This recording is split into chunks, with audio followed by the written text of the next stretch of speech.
सोनामुखी, हरड़, मुलेठी जैसी अनेक जड़ी बूटियां और हजारों वर्षों का प्राचीन आयुर्वेदिक ज्ञान इस एक बोतल में समाया हुआ है।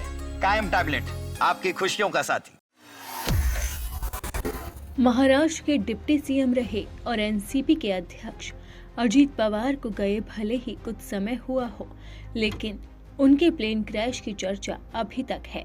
अभी तक सवाल उठ रहे हैं कि आखिरकार ऐसा क्या हुआ था कि उनका प्लेन क्रैश हो गया, किस वजह से अजीत पवार के साथ ये गड़बड़ी हुई। वहीं इन सवालों के बीच में अब अजीत पवार के आखिरी फोन कॉल की रिकॉर्डिंग वायरल हो रही है और ये ऑडियो खुद एनसीपी ने जारी किया है। अजीत पवार ने मुंबई से बारामती के लिए उड़ान भरने से पहले पार्टी के सदस्य श्रीजीत पवार से बात की थी। अपनी आखिरी बातचीत में अजीत पवार ने एकता और समानता का संदेश दिया, जिसमें सभी धर्मों और जातियों को साथ लेकर चलने की जरूरत पर जोर दिया गया।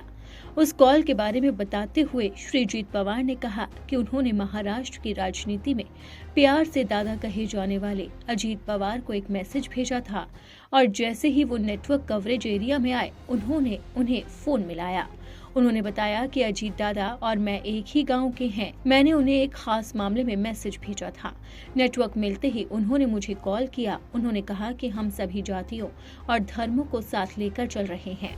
ऑडियो को पब्लिक करने की वजह ये है कि पवार के पास एक मैसेज था जो पार्टी का मानना है कि जनता तक पहुंचना चाहिए। श्रीजीत पवार ने कहा कि ये ऑडियो रिकॉर्डिंग को सभी ध्यान में लाने की कोशिश है ताकि महाराष्ट्र को पता चल सके कि अजीत दादा के आखिरी सांस तक क्या विचार थे। अब सिलसिलेवार तरीके से जानते हैं कि आखिरकार उस ऑडियो क्लिप में क्या है।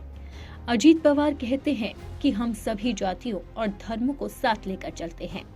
वहीं श्रीजीत पवार का कहना है कि नहीं दादा, मैंने तो बस वही कहा जो मुझे लगा। अजीत पवार इसके जवाब में कहते हैं, ग्रुप से जिला परिषद में माली समुदाय को प्रतिनिधित्व दिया गया। हमने सभी को न्याय देने की कोशिश की। इसी पर श्री पवार कहते हैं कि हाँ दादा, आपको जो भी फैसला सही लगे वो लें। ये बातचीत का ऑडियो खुद एनसीपी ने जारी किया है और इसी के साथ ही ये अब ऑडियो क्लिप लगातार वायरल हो रहा है और आखिरी बातचीत में भी अजीत पवार ने एक संदेश दिया था, यानी कि साफ है कि अजीत पवार जाते जाते भी एकजुटता का संदेश देकर गए हैं। भले ही वो अब इस दुनिया में नहीं है, लेकिन उनकी यादें हर किसी के मन में बसी हैं। वहीं उनके जाने के बाद उनकी पत्नी सुनेत्रा पवार को महाराष्ट्र का नया डिप्टी सीएम बनाया गया है। अब सुनेत्रा पवार के पास एनसीपी और डिप्टी सीएम पद दोनों की बड़ी जिम्मेदारी है, तो अब उनके कार्यभार पर भी सभी की नजर टिकी है। तो अब देखना होगा क्या उनकी पत्नी अजीत पवार का कामकाज अच्छे से संभाल पाती हैं या नहीं।